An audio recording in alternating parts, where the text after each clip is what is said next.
اللہ کے نبی صلی اللہ علیہ وسلم نے جو پیغام دیا تھا کہ میرے اس پیغام کو، لائحہ شریعت کو، طریقت کو، اللہ کے احکام کو ان تک پہنچا دو جو اس مجلس میں حاضر نہیں ہے، تو اس وقت کے پیغام کو آج ثابت ہو رہا ہے اور انشاءاللہ کل بھی ثابت ہوگا۔ جو اس دنیا میں نہیں ہے وہ تمام لوگ قرآن کے اس آیت کے زمرے میں داخل ہیں، جہاں پر اللہ رب العزت نے فرمایا کہ ایسے خاص طبقہ کے لوگوں کو ڈرنے کی ضرورت ہے جس کی سماج میں ایک وقت ہے، جن کی حیثیت ہے، جن کے فیصلے پر مہر لگ جاتی ہے، جن کے باتوں پر قسمیں کھائی جاتی ہیں، جس کا فیصلہ دائیں سے بائیں کر دیتا ہے۔ ہر سماج میں ایسے لوگ موجود ہوتے ہیں اور اللہ اور اس کے رسول کے نگاہ میں وہ یہی وہ لوگ ہیں جو درخشندان ستارے آپ کے بینر میں موجود ہیں، آپ پڑھ سکتے ہیں۔ اللہ کے نبی صلی اللہ علیہ وسلم نے اپنے صحابہ کرام کو فرمایا کہ یہ آسمان کے تارے ہیں، جس طریقے سے رات کے اندھیرے میں تارے چمکتے ہیں، الصحابی کالنجوم بِأَيِّهِمْ اقتدیتم اہتدیتم، میرے صحابی مثل تارے کے ہیں، تم جس کسی کی بھی اقتدا کر لوگے تم کامیاب ہو جاؤ گے، فلاح کو پہنچ جاؤ گے۔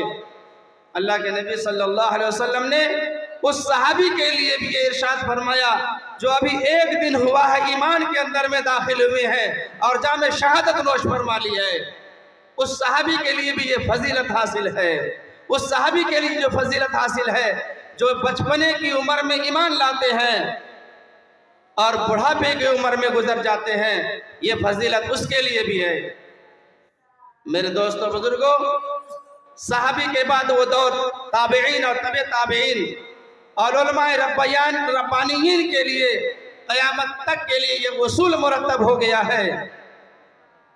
کہ هل يستوي الذين يعلمون والذين لا يعلمون، کہ جانکار لوگ مسائل کے جانکار ہوں یا دیگر علوم کے جانکار ہوں، وہ بغیر جانکار کے برابر نہیں ہو سکتے ہیں۔ یہ فریقت، یہ فرق ہم اور آپ واضح کر سکتے ہیں کہ کچھ آپ کو سنانے آئے ہیں اور کچھ سننے کے لیے اور اس پر عمل کرنے کے لیے آئے ہیں۔ اگر تین اصول کو برقرار رکھیں گے تو انشاءاللہ الرحمن یقین کے ساتھ جانیے کہ ہمارے یہ بیٹھک، ہمارا یہ مجمع، ہمارا یہ اجلاس مستقل طور پر کامیاب ہوگا، جن میں سے پہلا اصول یہ ہوگا کہ ہم سن رہے ہیں تو ہم بات کو سنیں اور خاموش رہیں۔ پہلا اصول یہ ہوگا کہ جو باتیں ہو رہی ہیں ان باتوں کو ہم سنیں اور خاموش رہیں، یہ پہلا اصول ہے مجلس کا۔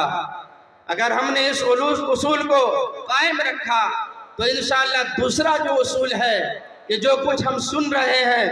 اس سنے ہوئے باتوں پر ہم عمل ضرور کریں گے انشاءاللہ الرحمن، تو یہ دوسرا اصول بھی ہمیں فائدہ پہنچائے گا۔ ان دو اصول کے بعد جو تیسرا اصول ہے کہ جو کچھ سنا گیا ہے ان تمام باتوں کو ہم اپنی زندگی میں عمل کے میدان میں اتارتے ہوئے اللہ کے مخلوق تک اس کو ہم پہنچائیں گے، جس کو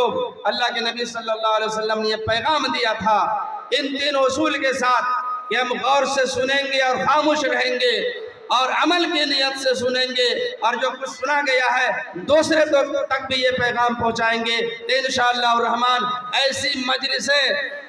گاؤں کی تقدیر کو بدل دیا کرتی ہیں، ایسی مجلسیں بیمار لوگوں کی صحت عطا فرما دیتی ہیں۔ جہاں پر قرآن اور حدیث کا ذکر ہو، جہاں پر علماء کرام قرآن اور حدیث کی باتیں لائیں اور عوام الناس کی فلاح اور بہبودی کے لیے کوئی لائحہ عمل تیار کریں، ایسی مجلسیں ہمارے لیے مشعل راہ کے طور پر قائم ہوا کرتی ہیں۔ الحمدللہ ہمارے پاس شریعت بھی موجود ہے، ہمارے شریعت موجود ہے، ہمارے پاس جمعیت علماء ہند بھی موجود ہے۔ ایسے وقت میں جب ہمارے پاس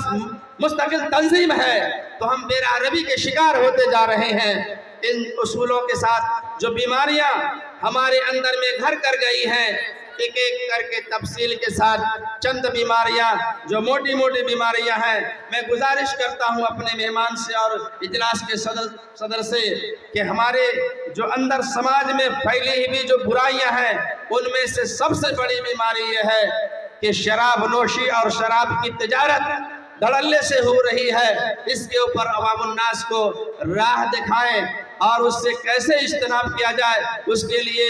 اصول مرتب فرما دیں۔ اور دوسری بڑی بیماریاں جو ہمارے سماج کے اندر میں ہے وہ یہ ہے کہ سودی کاروبار ہر گھر سے مرد ہو یا عورت ہو، یہ سود کے لت میں گرفتار ہو چکے ہیں۔ ہر گھر سے ایک ایک عورت جو ہے قسط کے نام پر وہ قرض دار ہو چکی ہے، مرد اس پیسے کا استعمال کر رہے ہیں۔ شریعت کے طور پر ہمارے صدر اور مفتی صاحب جو جنرل سیکریٹری ہے جمعیت علماء کے اور ایک بہترین بینر ہے اصلاح معاشرہ کا، اس کے تحت آپ کو گوشے گزار کرائیں گے انشاءاللہ الرحمن، اور جو کچھ ہم سنیں اس پر ہم عمل بھی کریں اور دوسرے تک پہنچائیں انشاءاللہ۔ حضرت خطاب کا میں بھی سننے کے لیے آیا ہوں اور آپ سب بھی سننے کے لیے آئے ہیں۔ میں کوشش کرتا ہوں کہ ان کو زیادہ سے زیادہ موقع ملے، میں ان کی سنوں اور آپ بھی سنیں۔ بس انہی چند گزارشات کے ساتھ میں رخصت ہو رہا ہوں۔ اللہ رب العزت مجھے عمل کی توفیق عطا فرمائے، اور جو قرآن پاک کی جو آیت پڑھی گئی ہے ایسے خاص لوگوں کے لیے جو سماج کے اندر میں جس کی حیثیت حاصل ہوتی ہے، ایسے لوگوں کو ڈرنے کی ضرورت ہے۔ اللہ رب العزت نے فرمایا کہ وَاتَّقُوا فِتْنَةً لَا تُصِيبَنَّ الَّذِينَ ظَلَمُوا مِنْكُمْ خَاصَّةً۔ اے لوگو، گاؤں کے مکھیا ہو، گاؤں کے سرپنچ ہو، گاؤں کے سمیتی ہو، وارڈ کے وارڈ سدس ہو، یہ خاص لوگ ہوئے سرکار کے لسٹ میں اور اللہ کے لسٹ میں، ہم ایمان والے سب لسٹ کے اندر میں داخل ہیں۔ ان تمام کو خطاب اللہ رب العزت فرماتے ہیں کہ ایسے عذاب سے ڈرو جو خصوصی طبقہ کے اوپر میں نازل ہونے والا ہے۔ تو سماج کے اندر میں جو مختص طبقہ ہے ان کو ان برائیوں کے طرف بھی روک تھام کرنے کی ضرورت ہے، معاونت کرنے کی ضرورت ہے۔ جہاں اللہ رب العزت نے فرمایا کہ تعاونوا علی البر والتقوی، کہ نیکی کے کاموں میں اور پرہیزگاری کے کاموں میں لوگوں کی مدد کرتے رہو۔ تو قرآن کی تعلیم جہاں ہو رہی ہو وہ نیک کام ہے، بھائی چارگی کے لیے قدم آگے بڑھانا ہو وہ نیک کام ہے۔ ایسے تمام نیک کاموں میں مدد کرنا اللہ رب العزت اس سے خوش ہوتا ہے، اور ان تمام کاموں سے بچنا جس سے گناہ پیدا ہوتے ہیں اللہ رب العزت نے منع فرمایا کہ وَلَا تَعَاوَنُوا، ہرگز مدد مت کرو جو گناہ کے کام کو لا رہے ہوں، شراب نوشی کے کام ہو، حرام کاری کے کام ہو، سود بیاج کے کام ہو۔ یہ جو کام ہے اس کا گواہ بننا، اس کا کاتب بننا